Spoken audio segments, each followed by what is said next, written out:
Hello, hello, hello. Don't touch that dial. Today, this event that we're sharing with you right now is Aaron Lebovic. He's an experienced entrepreneur and investor. He actually also runs 2 teams of real estate agents. Aaron knows exactly how to get the best information, the most accurate information off of the county records that anybody that I've ever met. And he does that through a company called renav.com. Just a quick plug. I've been using renav.com since early in 2016, and if you use my promo code BLUESPRUCE, you'll be able to save hundreds off this program. And regardless if you use Renav or not, you'll get tons of value out of this presentation because he'll teach you how to find unlisted properties with motivated sellers, something that every agent and investor needs. Without further ado, here's the presentation. Please. Thank you. Hi, everybody. So I'm Aaron Lebovic, and I'm going to ask a couple of questions here. First of all, who here has not seen me teach a class or speak before? Raise your hand if you've not seen me. Okay, you've got the good stories then. I've told it before, but I want to make sure you're getting the really good stuff here. So really educated room, it sounds like, lots of experience. I love that you're here. Who here has been to a public trustee foreclosure auction in Colorado in the last couple of years? Raise your hand high. Raise your hand high. Okay, a good number of us. Good. So we're going to be talking today about buying properties, whether it's at foreclosure auction. We're going to talk a little bit about that. But just know the foreclosure auction numbers are really low right now. And so I'm also going to be talking about finding deals before the foreclosure auction, which is where the highest amount of volume is, as well as some strategies for buying after foreclosure auction. My second question, or another question is, does everyone have this? Everybody should have this on their table. I'm going to ask you to take it out because on one side is going to be the foreclosure timeline. Please raise your hand high if you don't have one. Chances are there might be one on the table next to you. And for those viewing the webinar at another time, you can access the foreclosure timeline by going to renav.com/timeline, renav.com/timeline. So does everyone have that? Raise your hand if you don't. Okay, cool. Well, let's go ahead and get started. A little bit about me. I'm a third-generation realtor and investor, real estate investor. I'm from Chicago. I came to college in Denver, but then I went back to Chicago in 2002 to start investing in real estate. I partnered with family, and between 2002 and 2009, I had ended up moving back to Colorado, but in that time I bought just over 130 properties. Most of them were purchased at the foreclosure auction. I'm also a licensed broker with Keller Williams Realty, and I'm the regional director for what's called an expansion team. And basically what that means is I partnered with some guys out of Arizona for tools and training and support and coaching and leads. And in my first year as a real estate agent, I know there's lots of brokers in the room, I closed 72 transactions in my first year. That was in 2015. And so now I've got 3 teams of real estate agents, and we're definitely growing. Last year we closed $57 million in real estate in Colorado, about 168 transactions. So I get things from all angles, right? We want more listings, we want more properties to fix and flip or buy and hold. I'm speaking your language here. Hopefully we're going to connect, and I'll share all my secrets. I'm an open book.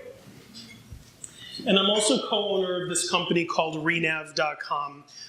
There's more information on this flyer. It's renav.com. We track foreclosures throughout the state, and it's a data aggregation service. What that means is we're pulling all properties that fall into foreclosure, as well as tying in the MLS, the treasurer, the assessor, packaging it up. It's a subscription service, and basically it's like the MLS, but for foreclosures. So you could search properties meeting your perfect investment criteria, save yourself a bunch of time, and they're all in distress. and most of them are not on the MLS. About 90% of those properties are not on the MLS. But you don't need to subscribe to Renav. You can pull this stuff manually yourself. It'll just take a lot more time to do it. So more about me, I've done all kinds of deals. I've bought and sold as is. I've fixed and flipped. I owned a trailer park in Wisconsin. Wisconsin Dells, anyone? You know, Wisconsin Dells, like water park capital of the world. It's Mecca for every kid in the Midwest. So yeah, I've done all kinds of deals. I was a hard money lender at one point. I don't do that anymore. It's important to know, though, I'm not an attorney. I'm not a CPA. I'm not a mortgage broker. I'm a real estate broker, but I'm not your broker unless you hire me. And so I'm not giving you legal or financial advice here. Definitely consult an attorney as you move forward in this side of the business. We have a lot to talk about. Here's what we're going to be talking about today. Now, I teach a 7-hour class on this topic. And I've narrowed it down to a 2-hour class that offers 2 CE credits, and now I'm narrowing it down to 1 hour. And so I encourage people to ask me questions, but I could just be here all day, literally, because I do this class all day, about 4 times a year. If you ask a question, I welcome it. Just know that I might be quickly saying, I'm not going to cover that now, I'm going to cover that later, let's keep the class moving along. And on the other hand, there are some really great questions that I do go into detail on, of course, in my full day class. And so I'm not just trying to upsell you into the full day class. I really do cover a lot more because I have more time in the full day class. But you're going to walk out of here, my goal is for you to walk out of here with great content that you can implement immediately in your businesses. Fair enough? All right. Let's start with some definitions. And this is a great time to pull out that sheet of paper with the foreclosure timeline on it. And if you look at the first orange bubble, it says NED, Notice of Election and Demand. The foreclosure process officially and publicly starts through the Notice of Election and Demand. Imagine Tom and Mary bought a house, and they borrowed money, and then they stopped making payments a while later, and the bank says, wait a minute, we haven't received a payment. The recourse for the bank is to file the Notice of Election and Demand to start the foreclosure auction process. The recording date, listen carefully, the recording date of the Notice of Election and Demand is extremely important. It sets the timeline, but it also determines who can do what and when throughout the foreclosure process. So again, the NED recording date is really important, and I'll go over that in a little bit. Is it me turning that's causing that to happen, do you think? I'll be a statue, and I'll speak monotone, and it's going to be awesome. So let's no, I can't do that. Sorry if it cuts out every once in a while. So let's talk about the bank bid, the opening bid, the lender bid, the minimum bid. They're all synonymous. The bank bid is when the foreclosure sale date is about to happen. The lender has to submit a bid at least 2 business days by noon prior to the foreclosure auction. The lender's bid amount can be what's owed on the loan, or it can be less than what's owed on the loan if the bank opens the bidding at what's called a deficiency. Back in the old short sale and massive foreclosure days, property was worth $200,000, the debt was $250,000, and by the time it goes to foreclosure auction, there's one of 2 potential winning bidders at foreclosure auction. One is an investor, which some of us might be here to learn more about that today. But the other potential winning bidder is the bank. See, the bank is submitting a bid, a lender bid, a minimum bid, an opening bid. And if nobody comes in to compete against the bank, then the bank is the winning bidder. That's one of 2 ways that an REO is born. If you've heard the term REO, real estate owned by the bank, REO.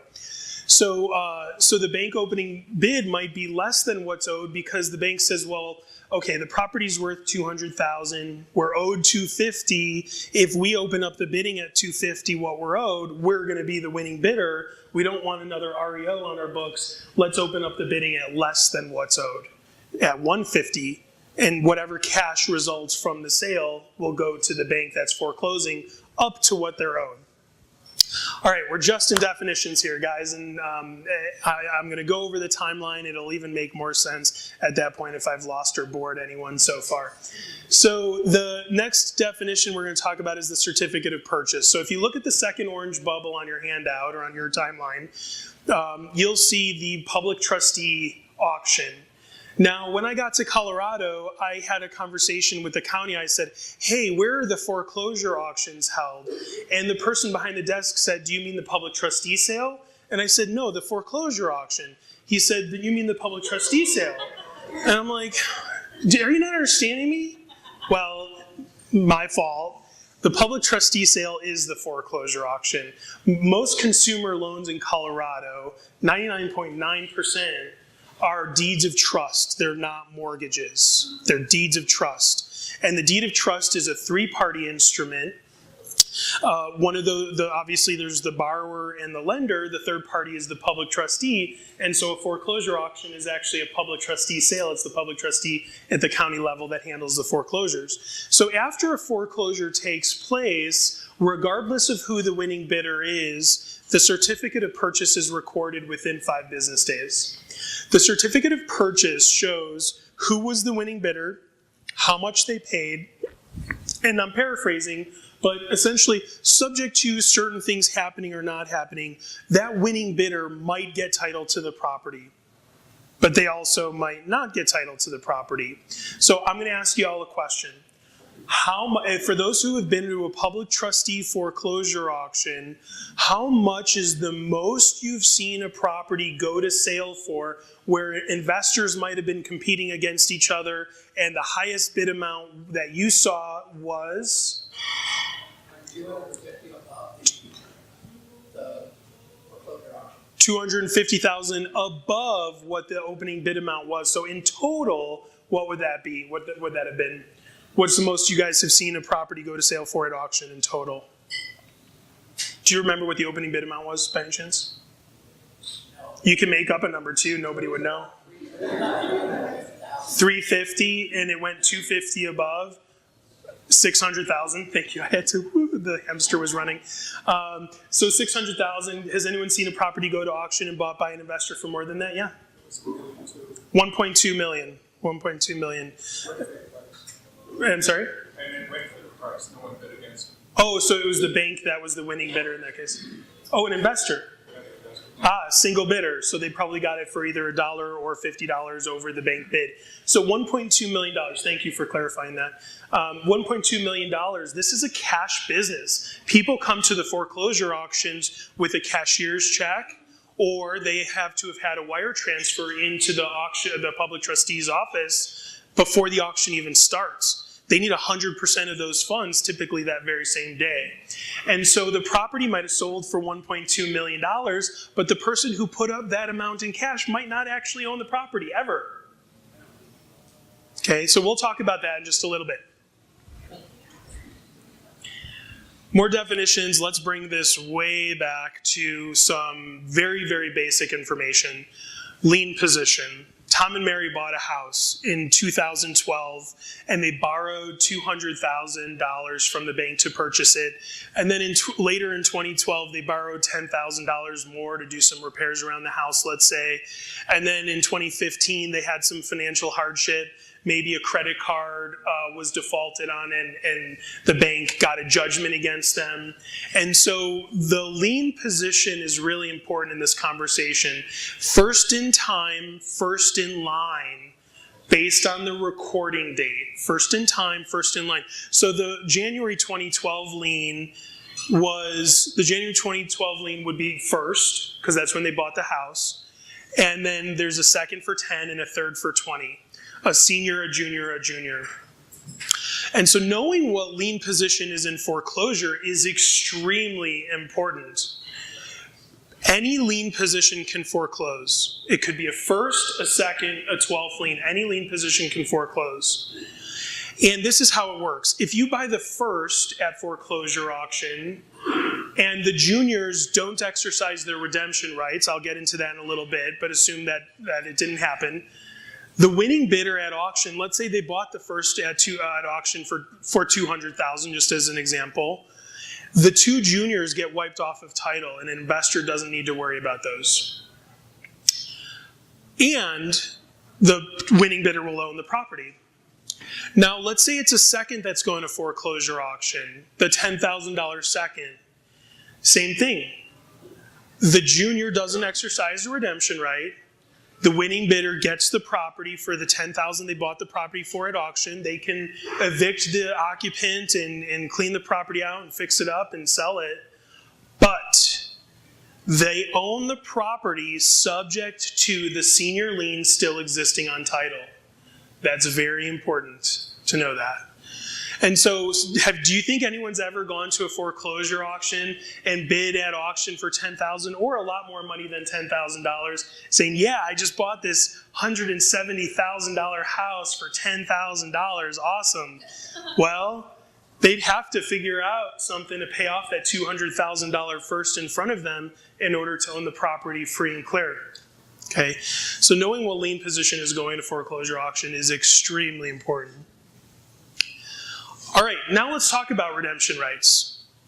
So let's say the first is going to sale for $200,000, and just to exaggerate the example, let's say the property is worth $1 million.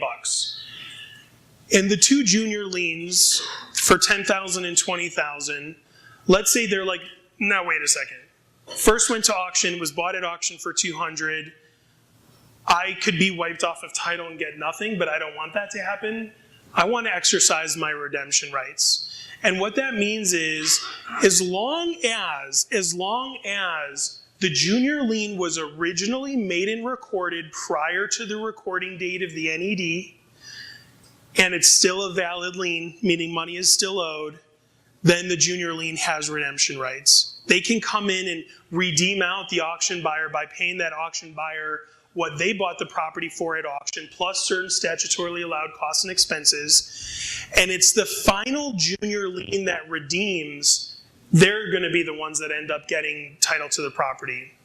Junior lien holder redemption rights is a way for junior lien holders to protect their investment and not just be wiped off of title.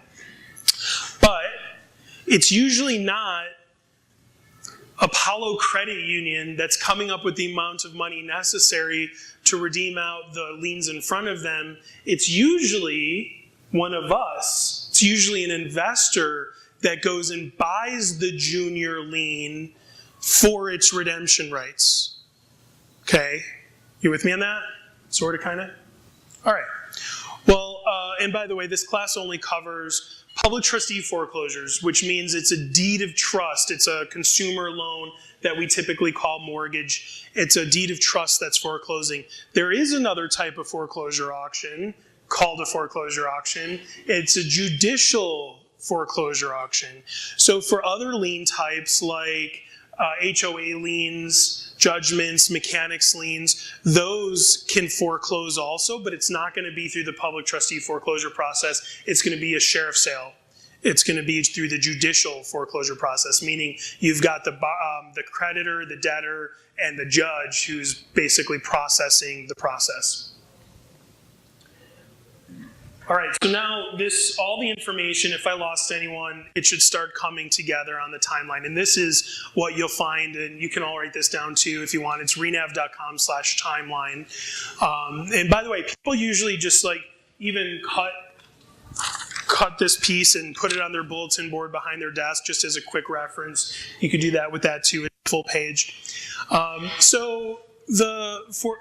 think it is when I turn my head. Okay, so foreclosure default. Let me ask a question. How long is the longest period of time you've heard of where a borrower defaulted, but then the bank finally started the foreclosure process? How long is the longest period of time you've heard of? 2 years. 2 years? 2.5 years? Who else? Oh, 7. There was a 7. 6 years. Yeah, I thought you were going to be the winner. It was 7 years. 10 years? Oh my goodness. 10 years for free. 10 years for free. I wouldn't suggest that as a strategy.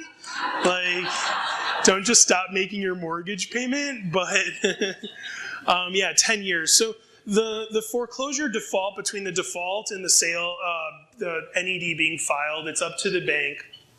But when the bank does file the NED, that officially starts the process. So the time period between the time the NED is filed, the time the notice of election and demand is filed, and the foreclosure sale date, the public trustee sale, that time period is called the cure period. Let's sit there for just a minute and talk about that.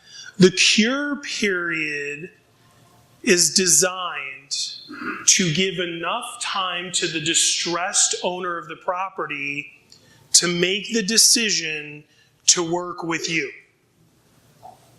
The cure period is designed to give the distressed owner enough time to make the decision to work with you. You, the real estate agent. You, the investor. You, the, bankruptcy attorney.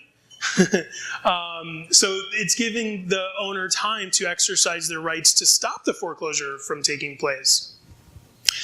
The period of time between the notice of election and demand being filed and the foreclosure sale date is about 120 days. The foreclosure sale is going to be set to take place in a window of time being 110 to 125 days. So let's call it 4 months. The cure period is 4 months. There are thousands of properties sitting in this time period right now in all the counties that we track on RENAV where they're not listed on the MLS. But most of them don't end up going to foreclosure auction. So what happens? An investor buys it, a real estate agent lists it, maybe they're able to borrow money or sell the property to a family member. The point is this is really where the massive amount of opportunity is to find deals and work with distressed homeowners. So now let's talk about the foreclosure sale and actually holding an auction. In order for a property to sell at auction, the lender has to submit a bid, an opening bid amount, at least 2 business days by noon prior to the foreclosure auction. And again, that bid amount can be what's owed on the loan, or the bid amount can be less than what's owed on the loan. Regardless of who the winning bidder is, after the auction, the process is still the same. But in order for it to go to sale, the lender has to submit a bid. Now let's say the lender doesn't submit a bid. In Denver County, the auctions are on Thursdays at 10 o'clock. So that means the bid is due by Tuesday at noon. The public trustee will automatically push the sale date back for a week if a bid isn't posted. Now let's say it's next week, Tuesday, 11:59, 12 o'clock, 12:01. Again, no bid is posted. The sale date will be pushed back again for another week if the lender never submitted a bid to the public trustee. And this could literally go on week by week by week by week by week by week by week until the lender does submit a bid to bring the property to sale. Let's change the example. It's Zach, right?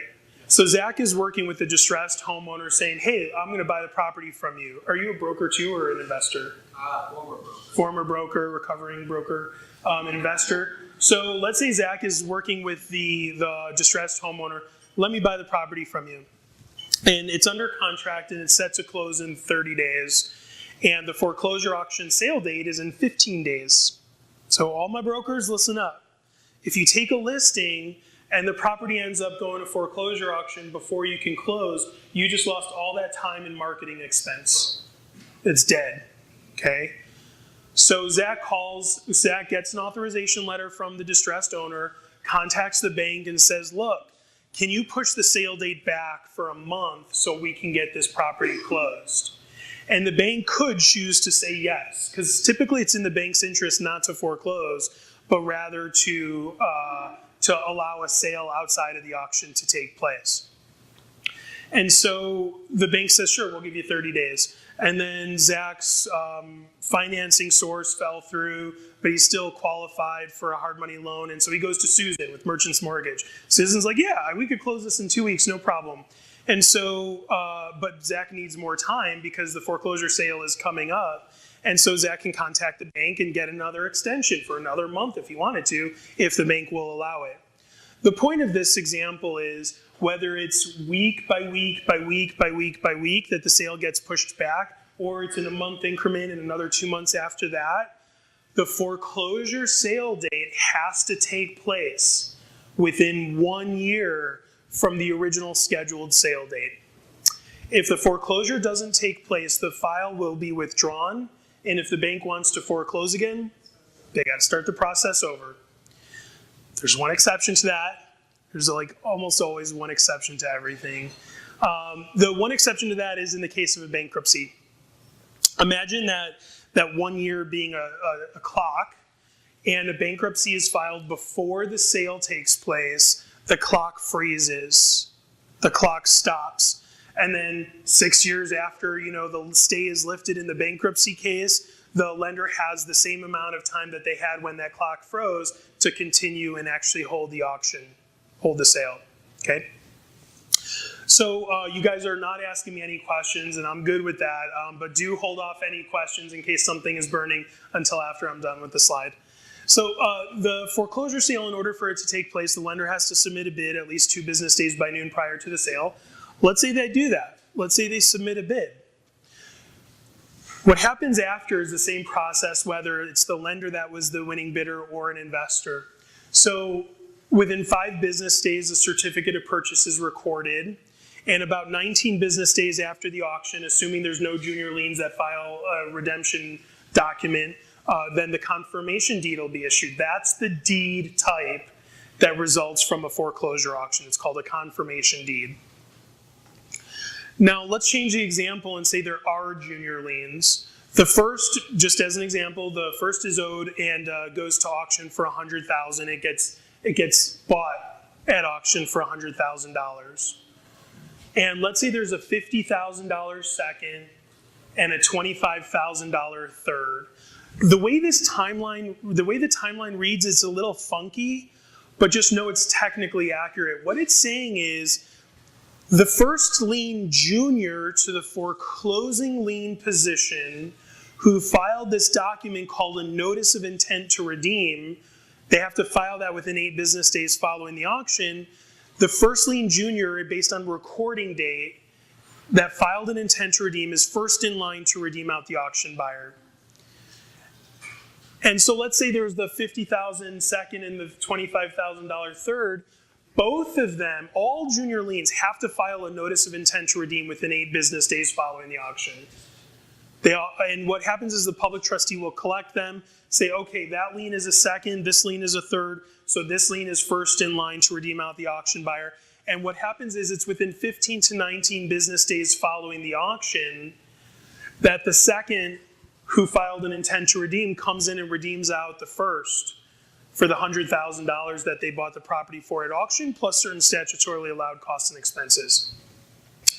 But because this third on title, the $25,000 third, also filed an intent to redeem within 8 business days following the auction, they are next in line. They have a subsequent 5 business days from the 15 to 19 business days.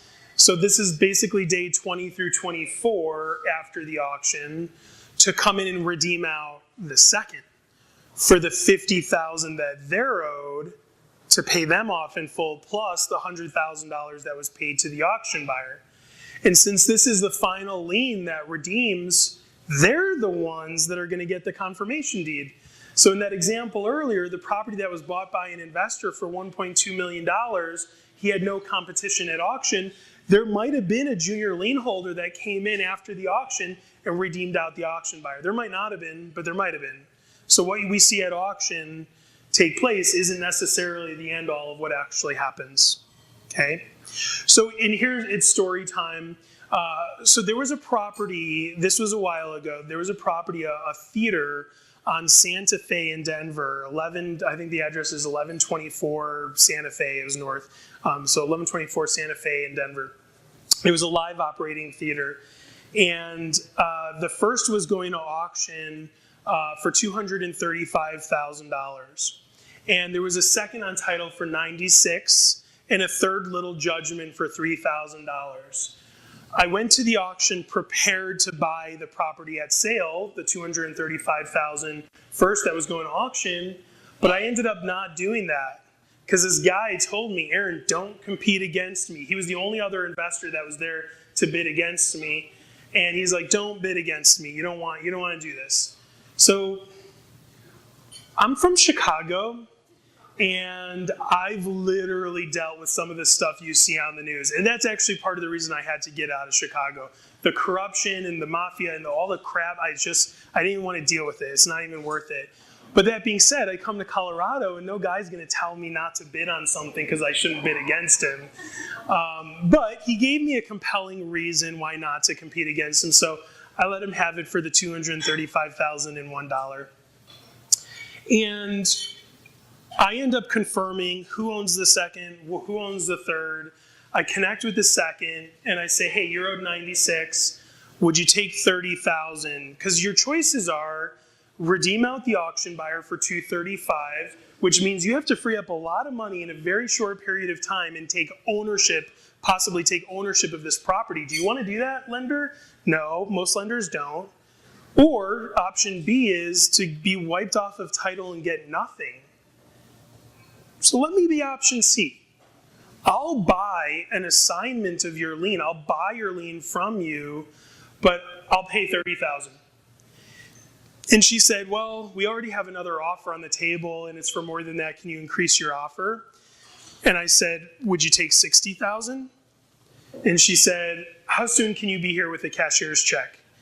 So I drive downtown Denver to the City and County of Denver Office of Economic Development who had this deed of trust, right? It was an economic development loan, traditional mortgage that was made for the Santa Fe because they were redoing Santa Fe and they were encouraging owners to upgrade the exterior. And so I bought this $96,000 lien, the second mortgage, for $60,000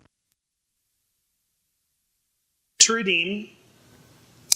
I redeem out the auction buyer, and for about 5 business days, I was this super excited potential owner of this theater. But I didn't end up getting the theater. What happened? For those who are paying attention, the third, that $3,000 little judgment, redeemed me out. So the question becomes, for those who have not heard me speak before, a lot of you know the answer if you've heard me speak before, how much did they redeem me out for? The $235 reimbursing me that I had to pay to the auction buyer, plus how much? How much? So when I bought the lien, I paid $60,000 for it, but by buying an assignment of that lien, I now own 100% of the face value of that debt, which was 96. So if somebody's going to redeem me out, they're going to redeem me out for the $96,000. And I made the spread between what I paid for that lien and what I got redeemed out for. And I was pissed. Excuse my language. I was upset because I wanted the property. But as my dad then taught me, nobody ever went broke making a profit. Just, take your money and move along, son. So, okay, now I'm open for questions. I'd love to hear it. So you got 96? I got paid the 96, but I bought the lien for 60, so I made the spread 36,000. Mm-hmm. Yeah. What other questions do we have? Yeah. How do you know exactly, do you pull O&E on the property? And what if you do, for instance, it happens all the time, the buyer is, or the owner of the house did something and title didn't record the deed that was actually paid off. How do you know that? Okay, so the question is, do you pull an O&E, and how do you know what's actually on title that may not have been recorded? I'll talk about protecting yourself through title work. That's a massive, massive part of the process, is getting title work before buying at auction. And as far as an unrecorded release, I tell a detailed story on that in my full day class. I'll give you the quick version of that story. So the Denver Public Trustee received an intent to redeem from this one judgment that was still appeared to be on title. But what happened is the judgment holder sold that lien to 2 different people. So the public trustee received 2 applications to redeem. Am my audio okay? Yeah, you're good. Okay, thanks.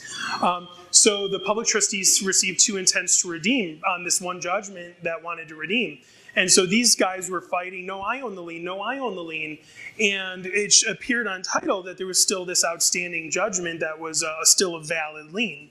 And so while these 2 entities were bickering on who owns the lien and who has the redemption rights, the winning bidder at auction said, well, I don't want to be redeemed out. I'm going to investigate this. And they found out that, in fact, the lien that still appeared as a recording on title had actually been paid off. It was Uncle Joe who gave a loan, and now Joe sold the lien to two different people, but the lien was not a valid lien to begin with. And so neither of them had redemption. I do cover the conversation on how to make sure you're protecting yourself when you buy a junior lien for its redemption rights. Yep. They bid for, the bid's 230, it gets up to 270 and sells at the sale. That 30,000, I know that the difference goes back to the original owner. Tell me a little bit about how that works. Maybe. I'll get to that in the class. Yeah. And I'm good at repeating the questions. I don't know if you want to do that, that's fine, but I can repeat as well. Yeah.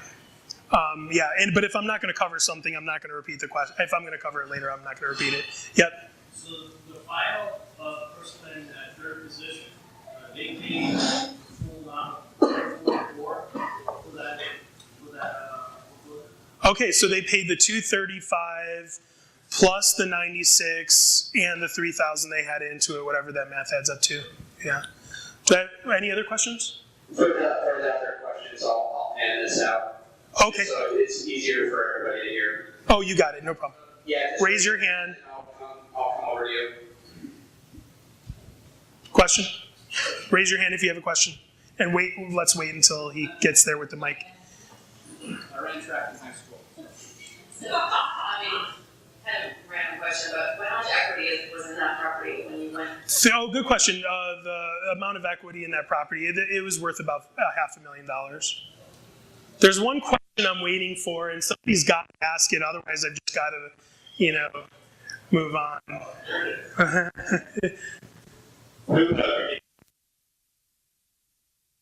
Third. That was last in line. That was the one with all the power, right? Thank you for asking the question. You didn't ask it that way, but that was the question. So remember I said this guy at the foreclosure auction was giving me a compelling reason not to bid against him at auction? He owned the third. He said, Aaron, one way or another, I'm going to redeem you out. I have the junior lien. So I can, if you tie up your money, you're going to tie it up for a while just to get it back. Don't bid against me. And so when I verified that the second was owed 96, I was doing the math. Worst case scenario, best case scenario. I offered 30, I bought it for 60, I would have paid 90. Because best case scenario, I would have been into the property for 235 plus 90, which is 325 on a $500,000 property. And I was calling his bluff that he wouldn't actually redeem me out. However, worst case scenario was if I paid 90 for it and he did end up redeeming me out, then I would have made $6,000 because the lien was worth 96, and that still would have been a good couple of weeks. So where does HOA and tax liens fall under? I'll get into HOAs and tax liens a little bit later. See why this is an 8-hour class? I would recommend you take it. So you said it was a movie theater. Is the movie theater still in operation? No, it was a live theater, and they had plays there. And so, as long as you ask, I'll give you a funny story. My date night was Wednesday night, and the auctions were Thursday. I always did my due diligence on Tuesday, and I never saw my girlfriend at the time on like Tuesday through Wednesday morning. So I'd always go out with her on Wednesday night, and I wasn't allowed to work because I'm a little bit of a workaholic. And so being a good boyfriend, I took her to the theater. And that's how I did my due diligence on this property. She asked me afterwards, she's like, Aaron, what the heck was wrong with you? You went to the bathroom like 6 times. And so I fessed up to her, and she was upset, and it's like, okay, now lesson learned, I should just be honest, and I am now, of course, and also she wasn't the right person for me, because I was about to buy us a theater, so leave me alone, let me work. Yeah, okay, if there's one more question, and then I got to get rolling. Yeah. You said 2 weeks before you got paid the difference of the 60 and the 96. Did you want to repeat the question, please? So when he redeemed you out, you bought it for 60 36. I made 36. How long? 2 weeks? So I put out the full amount of money within 15 to 19 business days, and then he had a window of time being 5 days after to come in with the amount of money necessary to redeem me out. So from the time I put out the money to the time I got paid it back was within a week, about a week. One last question. You buy the second. What does the first do if they don't foreclose? So the second's the one that forecloses. Well, hold on. So I understand your question, but I don't want to confuse people. In this example, it was the first that was going to the foreclosure auction.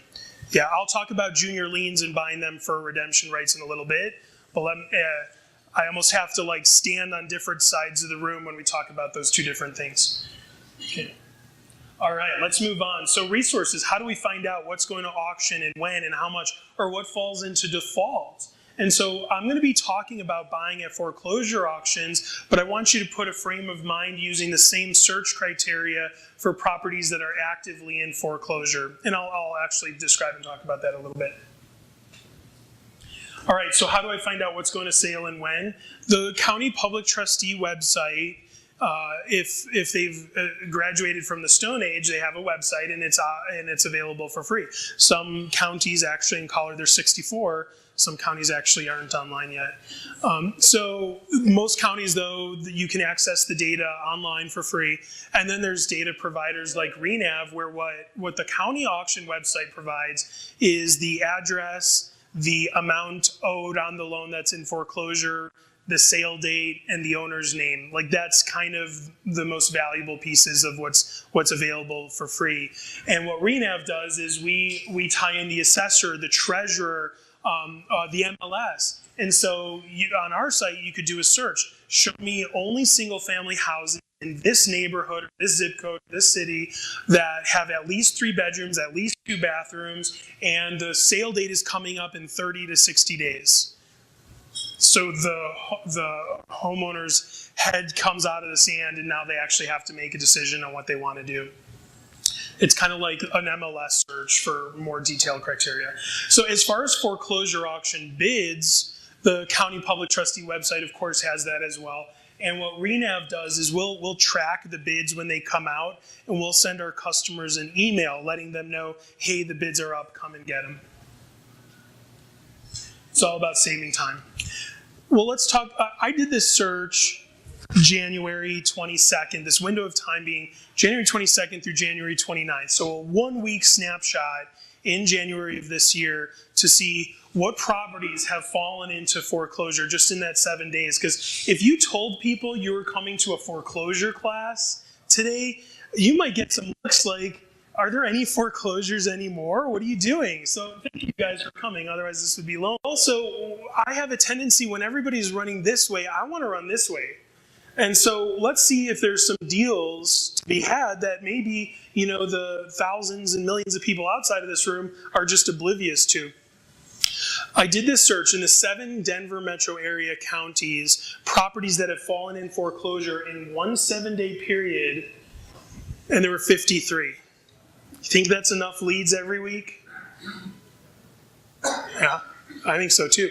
But that's like too many leads in 1 week, so let's narrow it down. So here's a new search. Those 7 counties, foreclosures, just in that 7-day window. I want to make sure I'm only looking at properties that we don't think are on the MLS. Assessor value up to 300. Now the assessor value is a data point we use just for a point of reference. It's not actual value. And as you probably know, assessor values are very low compared to actual values. So if we want to, in our minds, update how much of a purchase price or value, I should say, these properties are in this search, might be about 350, 360 value, actual value. And as an investor, I only want 3+ beds, 2+ baths because I want to buy and hold, just as an example. Or I want to flip it to someone. And so when you narrow the search, narrow your focus to really only those properties that meet your criteria or this criteria, there's still 25. So you could even narrow it down even further, okay? So that should be enough leads for you every week. And behind the opportunity is the need for hustle. Because if you're here, I hope you're enjoying the meal. And if you don't actually do anything with this information, it's just, I've heard it referred to as edutainment. You're getting educated in an entertaining way, and the food might be good or great, but you actually have to like go knock on doors or look up to try to get their phone numbers, send letters, and most importantly, follow up. Follow up with that distressed homeowner. Again, I'm going to say it again because it's that important.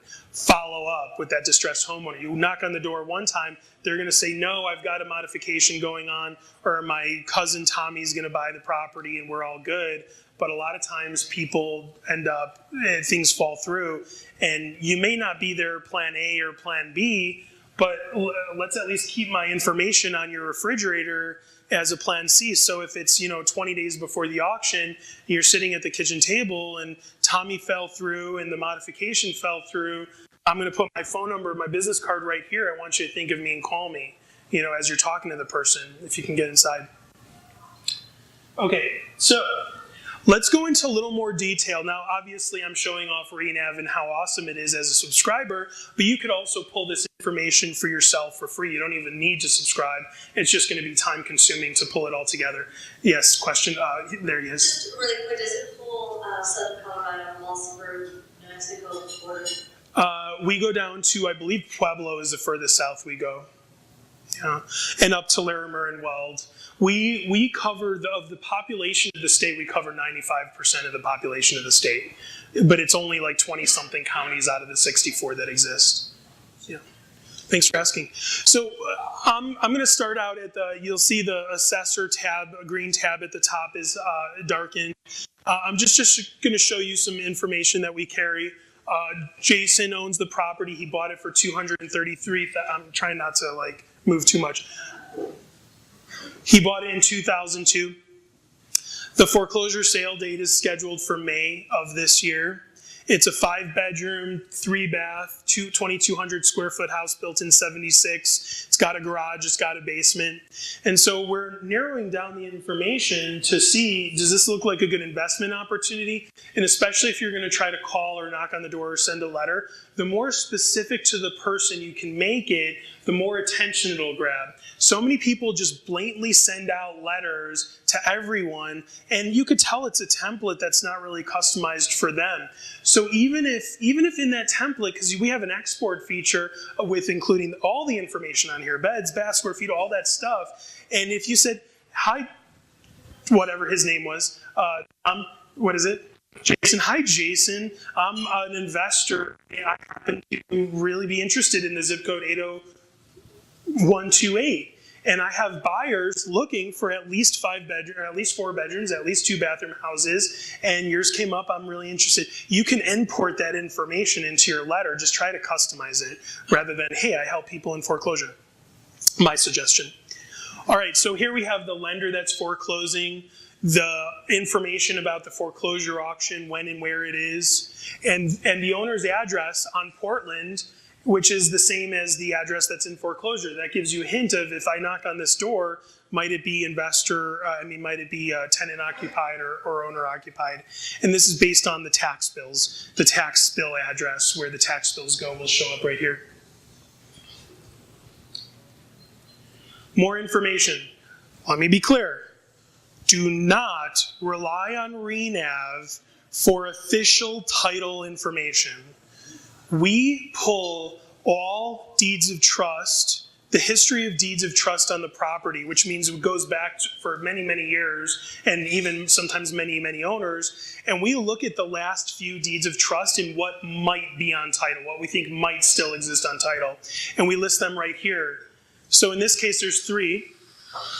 196, 36, and 23. We think there might be 3 deeds of trust on title. And here's more information about the foreclosing lien. The original loan amount was 196. As of when the foreclosure was filed, the debt amount owed on the loan is $159,000. You see the value in having that number? Let me run that by you again. We know what the original loan amount was back in 2004 when the loan was made, thank you. Yeah, 2004. But now we know how much is owed in principal balance owed by to the lender. And now we can calculate equity. We can calculate how much equity there might be in the property by combining what's currently owed, what might be owed, and the value. There's cool mapping features. Neil, who created the website, is actually like one of the most amazing website designer and developers I've ever met. And he's an owner of the company. So we're not going anywhere. He updates the site as needed. It's awesome. He does an amazing job. And same thing we tie in Google Street View. You can go up and down the street, look at the neighborhood, see how it's around the corner from a park, and so on. And here's a feature that is proprietary to Renav.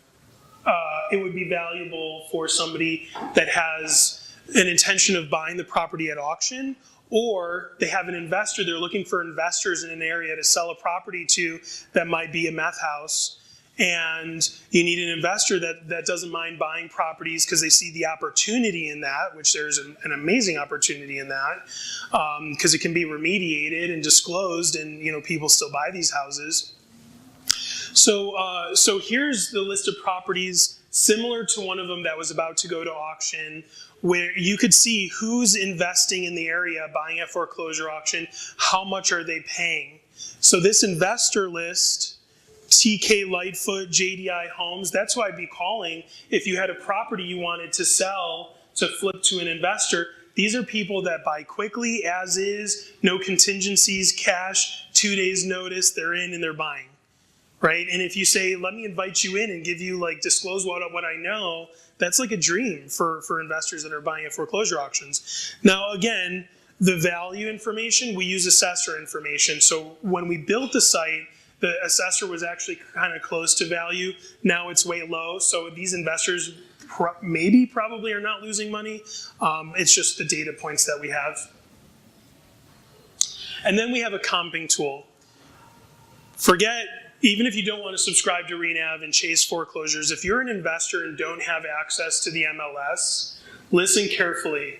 Stop bugging your real estate agent if you're in the Denver metro area and go to renav.com for comps. It's free. It's a free tool on our homepage, on our website. Still use your real estate agent when you want to buy or sell real estate, but go to our homepage, type in an address anywhere just in the Denver metro area, and we've got this comping tool that's absolutely awesome. Active, under contract, and sold properties. You can go back in a period of time, whatever time you want. You can go out by distance. And as you go through, let's say there's a couple on the map that are no good for good comps for what you're actually looking at, you can remove it.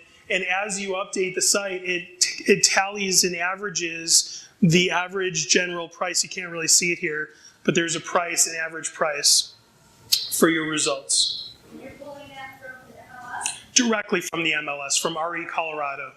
So you have all the concessions and stuff. I don't know about concessions, to be honest.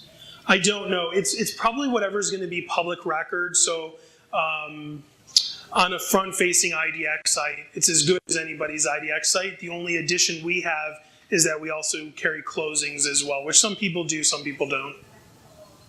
I'm not sure about concessions. Good question. All right, and so we'll finish here for the Renav portion. I don't mean this to be a sales pitch, but it is an awesome tool and it saves everybody time, so I figured I'd at least share it.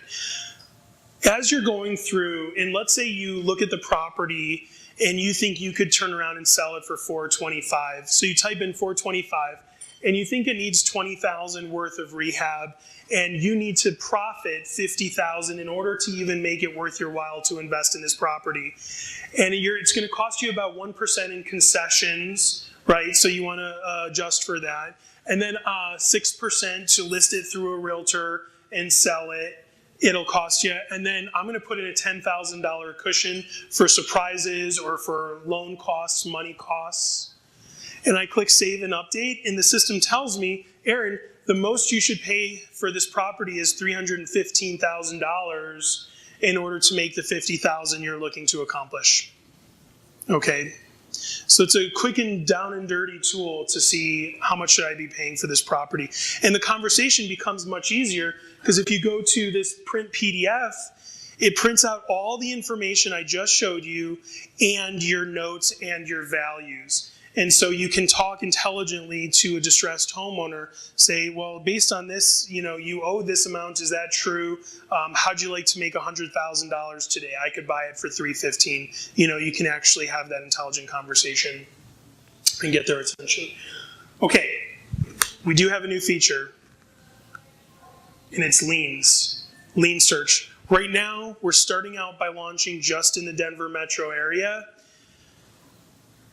HOA liens, mechanics liens, city and county tax liens, state tax liens, and federal tax liens. You can do a search in these 7 Denver metro counties for liens that are recorded. Your ears should be perking up on that, because you could not only search for those liens that are recorded and the addresses and the homeowner's information, you can also cross-reference it with properties in foreclosure. So in the search I'm about to do, just Adams and Denver County, just HOA liens recorded in the last 30 days, it'll show you those liens that are also on properties that are in foreclosure. But you could do a search, show me properties with an HOA lien and an IRS lien that's not in foreclosure. Show me stuff that's also not in foreclosure. Well, guess what? It's probably gonna be in foreclosure. So it's a way of getting to these distressed homeowners before the public really knows it's in distress. Okay? Is it judicial lien? Or is it Those would be judicial. If they foreclose, they would be foreclosed judicially, like an HOA lien and a mechanics lien. The city, county, state, and federal lien, honestly, I don't know how those would foreclose. I know the city and county, they're statutory. I don't think they would foreclose, but I don't know, honestly. I'm a foreclosure guy. Sorry for deeds of trust. So let's look in the last 30 days in these 2 counties, how many HOA liens were filed, and there was 5. And these are properties that are also in foreclosure. And so there's some summary. I just think this is the coolest. Again, Neil, he's awesome. And props to my partner Brent too, who does all the data aggregation and scrubbing of the data. So estimated equity, big in green block, is $122,000 in equity in this property, we think, because we did build a market value tool that's back end. We think it's worth $241,000-ish. The loan that's in foreclosure and any other liens we think are on title is owed $118,000. And even the Zillow value is $226,000, but we do think this is a really great opportunity to chase. And this tool exists also for properties not in foreclosure as well. Does it say they're in bankruptcy? So this is a bankruptcy name search. If you click that, it'll search all variations of Ross and Terry and give you everyone that's in bankruptcy under that name or similar names, just to try to catch it. Yeah. What is the rate percent? Is that the interest rate on that lien or what? That's the interest rate of the HOA lien. The HOA is owed $6,172 and it's an 18% default rate. And there's the address, 1445 Market Street, number 350. It's a good address. Do they still work kind of like how they did with HOAs? I was going to say... Oh, questions? I was going to say a couple of things that I really liked when we were using ReNav for single family last year is if we were doing creative real estate, we could intentionally pick people that didn't have any equity. So little to no equity, and then we could just print off that list and send them one postcard that basically was already saying, hey, we have creative ways to get you out of foreclosure. And then we could do ones with a giant amount of equity and send it to them and just basically do all cash offers. Other things that I liked is you have 7 different counties, you can segregate it and just put all Adams County or all Denver County, print it, and give it to your door knockers, and those door knockers go to that one area, and the other door knockers go to another area. So anyway, there's a lot of things that we really like about using it. Does anybody have a question? Yeah, and raise your hand if you have a question, and he'll come around. I'll also add that the person looking for commercial distressed property, you could search ReNav for commercial properties in foreclosure as well. Yeah, was there a question here? All good? Okay, let's keep moving. So preparing to bid. What time do I have until about? Usually about 1:30, but how long do you have left? I will take another 10 minutes if that's cool. Are you all good with that?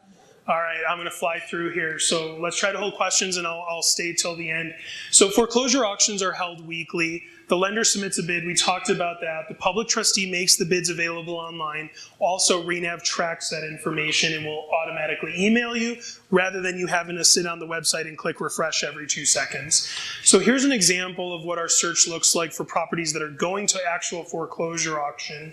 And you can see the numbers are really low. In Denver County, that week of the screenshot, there was only 4 properties. El Paso County has the most foreclosures in the state. That's Colorado Springs area. So here's a property that went to sale. The auction, or it might have been going to auction actually when I pulled this information. January 24th is the sale date. And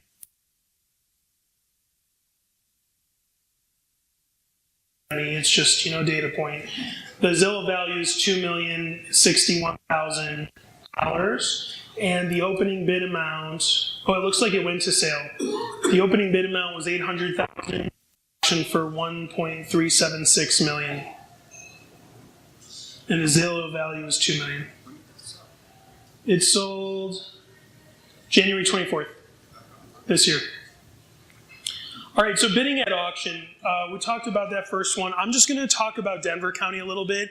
Everything I've talked about until now is Colorado statute. It applies everywhere. I'm going to get into more specifics now. Specifically on Denver County, it's actually pretty interesting. In Denver County, you have to register. Actually, registration now, this changed, so I have to update my slide. The auctions are now online in Denver County. And so the way it works, Denver is the only county in the state right now that have online public trustee foreclosure auctions. And so the way it works is you register the day in advance. You can proxy bid, kind of like eBay, where it'll bid $100 over the last high bid for you until it goes up to your proxy bid, your highest bid amount. You could do it from your pajamas at home. It does not show who the other bidders are. In my full day class, we watch an actual recorded but a very good example of an online auction and all the things that happen in a Denver foreclosure auction. Other counties, typically you register to bid the day of the auction. Some counties even allow you to register to bid while the auction of that property is taking place. And almost always, if you're the winning bidder at auction, you have to have one or more cashier's checks or a full wire transfer the day of the auction. A lot of times the moment you're the winning bidder, you have to have cashier's checks totaling at least what you bought the property for at auction.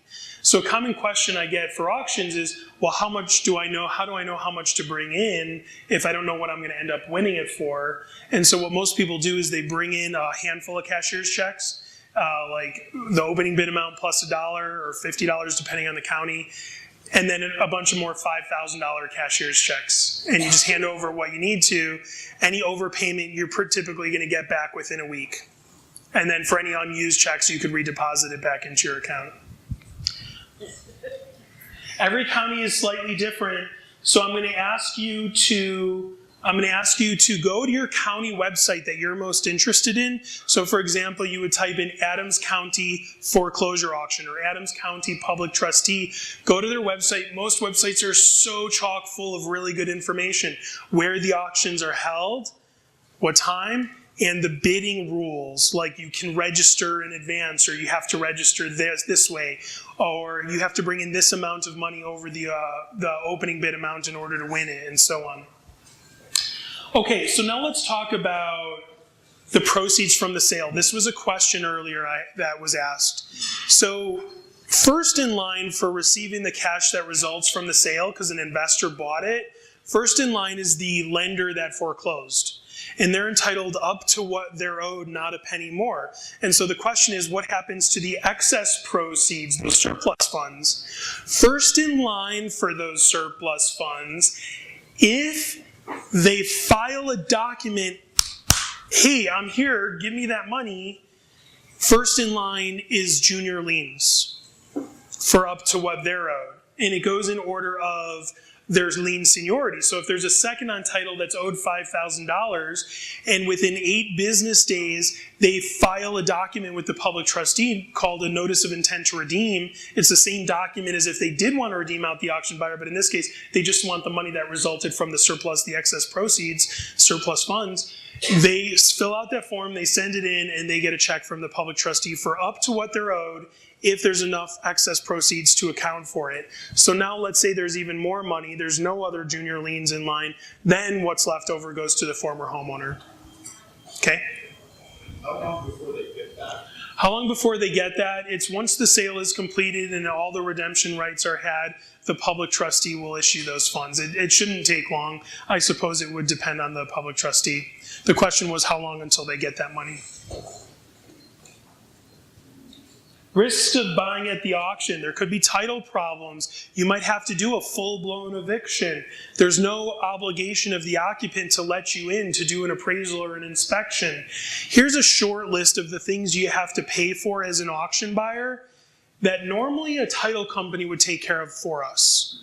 But in this case, you have to pay for it, even if there's debt accrued way before you even own the property. These are statutory or super liens, and you got to pay for them if you're the winning bidder at auction.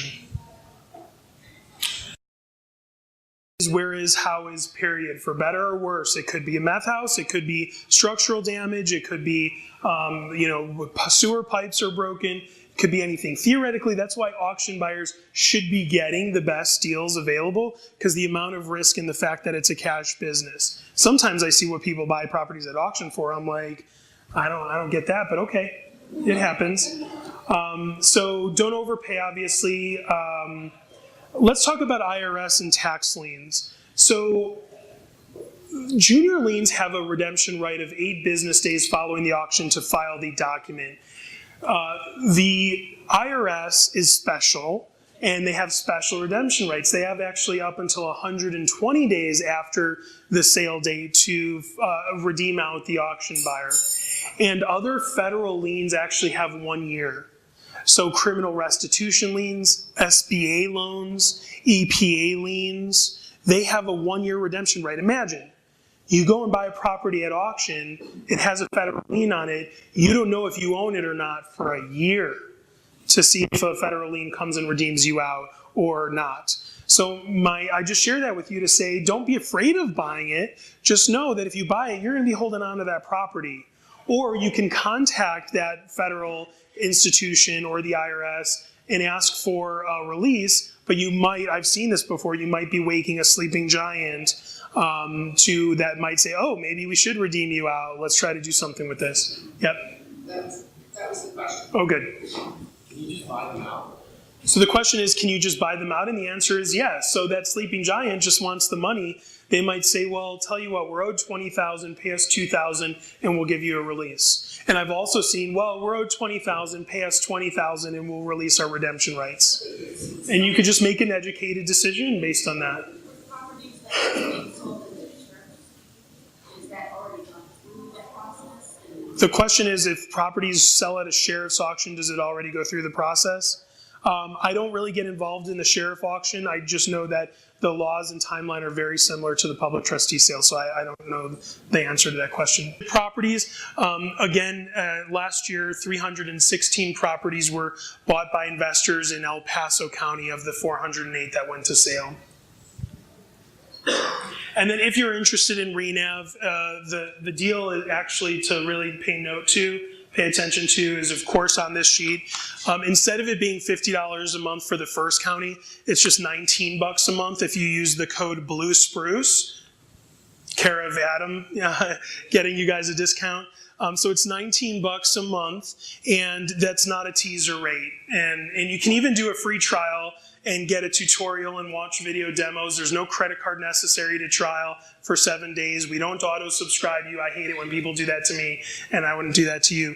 But do check it out, and if you are interested, the deal expires on March 2nd. Go to renav.com/promo if you want to sign up and lock in that rate.